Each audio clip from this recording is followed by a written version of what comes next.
కరంగలి వృక్షం అనేటటువంటిది యూనివర్సల్, ఎవరైనా ధరించుకోవచ్చు. అంటే ఎలా ఉంటుంది అని అంటే కనుక దాదాపుగా ఒక వృక్షము 150 సంవత్సరాలు పైబడిన తర్వాత దాని యొక్క వృక్షంలో శక్తి సామర్థ్యాలు పెరిగిపోతాయి. పెరిగిపోయినప్పుడు ఏమవుతుంది అని అంటే కనుక అది నేలబారిపోతుంది. దాని నుంచి తయారైనటువంటిదే ఈ కరంగలి వృక్షము. ఈ కరంగలి మాల మొట్టమొదటిగా మనకు వెలుగులోకి వచ్చింది ధనుష్, హీరో ధనుష్ ఉన్నారు కదండి, ఆయన ద్వారా బయటపడింది. ఆయన ఎప్పుడైతే ఒక ఆడియో ఫంక్షన్లో ఆయన మెడలో ఉన్నటువంటి మాల బయటపడడం జరిగిందో అందరు దాని మీద ఫోకస్ చేయడం ప్రారంభం చేశారు. అది ఏంటి, ఏం మాల అని చెప్పి చాలామంది గూగుల్లో సెర్చ్ చేశారు. అయితే అది చాలామంది ఆయన ఎప్పుడైతే ధరించడం ప్రారంభించారో దాని తర్వాత విజయ్ దళపతి గారు ధరించారు.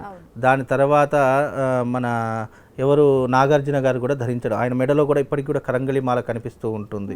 ఇలా కొంతమంది సెలబ్రిటీస్, విజయ్ దళపతి గారు కూడా ఈ యొక్క కరంగలి మాల వేసుకోవడం, పవన్ కళ్యాణ్ గారు